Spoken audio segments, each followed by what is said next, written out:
all the infidels must die in the name of Muhammad, all like something like that.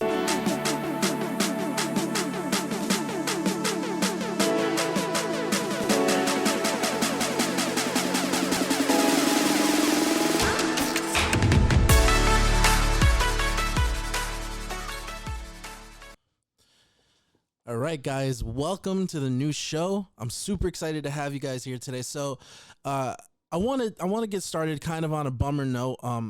One of the things that I like to do when I am preparing for content, or even when I'm just trying to space out, maybe I'm editing some stuff, is I'll just listen to comedy podcasts and I'll listen to comedians. One of the main reasons that I do that is because I enjoy the way that they structure jokes. I enjoy the way that they articulate their point of view that is pretty much always this really fringe kind of point of view, because that's kind of the point of comedy, is that you take something that usually doesn't appeal to an audience and then you rationalize it to them until they laugh and they're like, oh yeah, that's kind of funny. I never thought about it like that.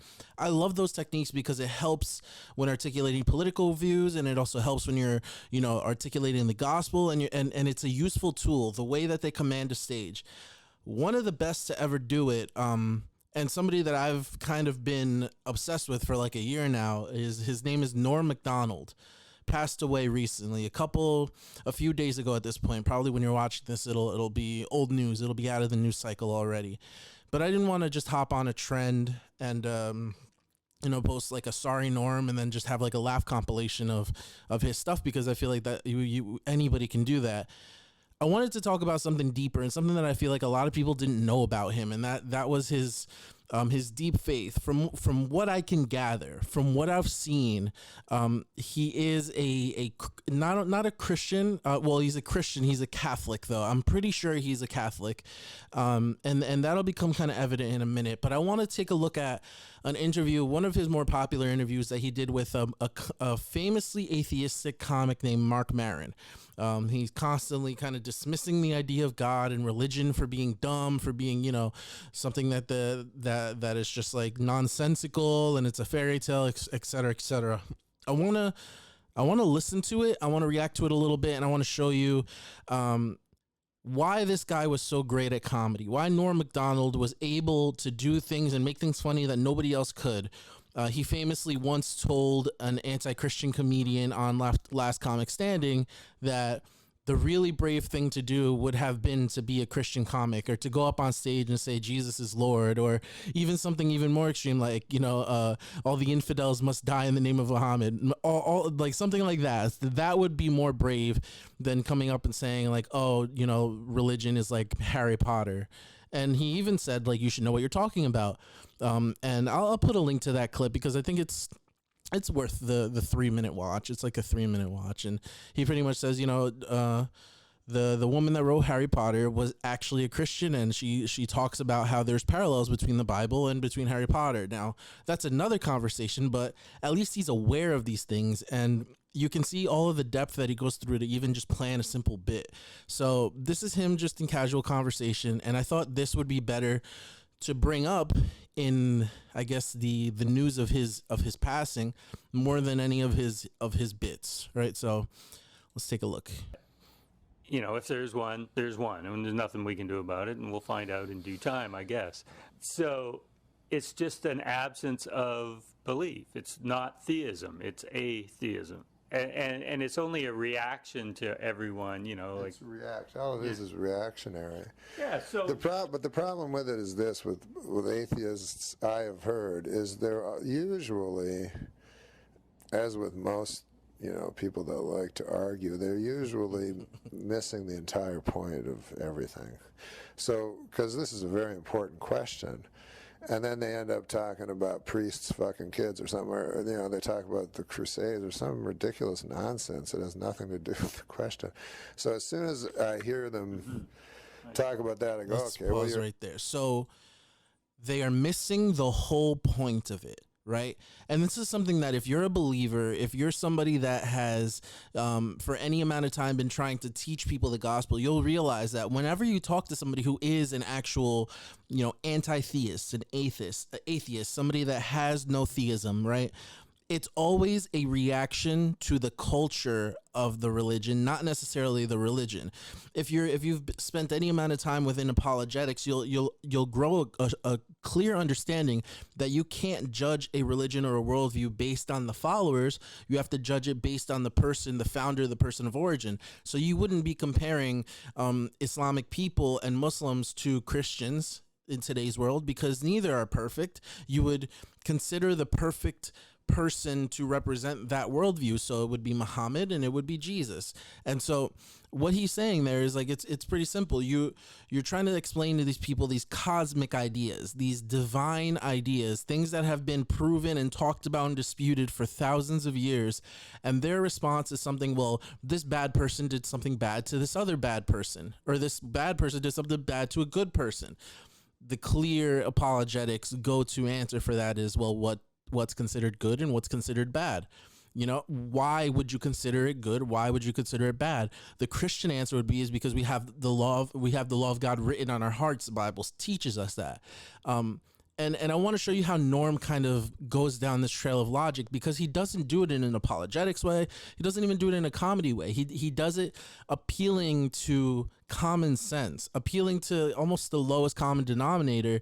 And to me, that's just a brilliant way to do it. And just listen to the nonchalantness and the casualness in his voice, and how he goes from this really crazy topic to just kind of being like, it's silly. You're a fucking idiot. Why should I listen to anything you say?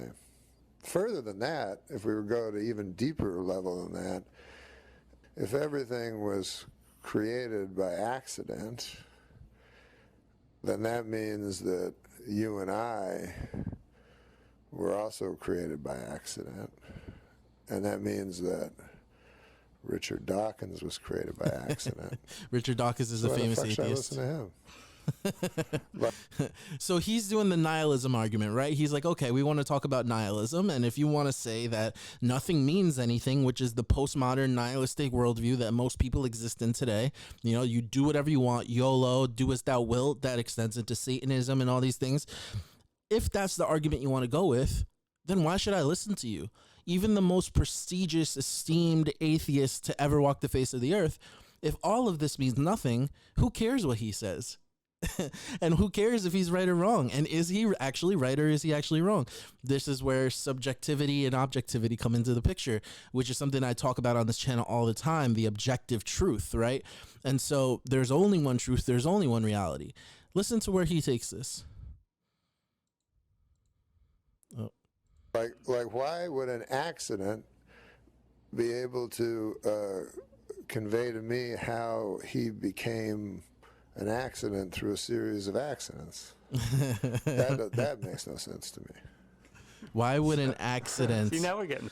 Why would an accident convey to me how he became an accident through a series of accidents? That's brilliant. Funny. How about this though? If God created the universe, he also created the cannibals that are there it is in the news today. He created exactly it's exactly what Norm said before, and now he's just doing the same thing. He said, oh, people always bring up some sort of crazy thing about, you know, the Crusades or something, and that's exactly what Mark Maron is doing here. What created wars and all the badness in the world too. So how do you explain that? This is such a... Well, I don't explain it. I mean... This answer, I'll preface it by saying this, is not the answer you're going to want to hear. It's not going to be the answer that like is going to satisfy your theological needs. But I think it's an answer that if you know the power and awe and majesty of God, you'll probably agree with, because it's kind of the definition of God. The definition of God is an omnipotent, omnipresent being that created and essentially can do whatever he wants, right? So the way he answers is really interesting. And I think it's important for Christians to hear this as well, because we've gotten a little bit too far on the woke kind of atheistic side of things. I mean, why would he? Why not? I mean, you know, I mean, it's the atheists believe in the fairy tale, because they're saying, how could God be mean? Why the fuck can't he be mean? You know, why can't he allow races to be turned to ash. Why not? What the fuck is it matter? It's the atheists that living in the fairy tale saying God should do this, God should do that. And that's what this all comes down to, guys. And that's where I want to leave off, because he encapsulates this in such a clear way. It's the atheists that are living in a fairy tale. And what he's kind of alluding to is like every single atheist, agnostic person thinks that they have a better idea of what they would do, what God should do, as if they were God. So if I were God, I would do X, Y, and Z. The amount of sheer arrogance and pride that goes into that thought process is something that we never talk about, because it's almost like embedded in our culture, right? We have this influencer culture now where everybody's voice matters. Your voice needs to be heard. And to an extent, yes, but to another extent, we have to remember that what the Alpha and Omega says goes, regardless of what we may think about it. And there's almost no need to have to justify why God does this and why God does that. And it's clearly the atheists who will step into that area and say, well, if I were God, it's kind of the same argument with like communism and socialism. Well, you'll hear people say, oh, well, socialism and communism haven't been done the right way yet, right? That's one of the big arguments for it. And all that argument really means, and Jordan Peterson talks about this, is that if you ran the country, if you were the communist dictator, you would be benevolent. You would do things incredibly well because you know better than the other people. You know better than Che Guevara. You know better than Fidel Castro, than Vladimir Putin, than all of these people. You're smarter than them, so you would make it work where others couldn't. Where some of the brightest minds, evil nonetheless, but brightest minds of the entire world have failed to make this society, this construct work, you would be able to do it. And Norm is kind of saying the same thing here with atheism. Also, if you were God, you would be able to create a church and make it run and do all the effective things that need in order for us to have this utopia that we're all seeking, right? So I thought that was like a really interesting and introspective view of things from Norm. Probably not something that anybody else is going to talk about when it comes to him, but I will say, warning, explicit language. You know, he's a very cutthroat comic. He's very edgy.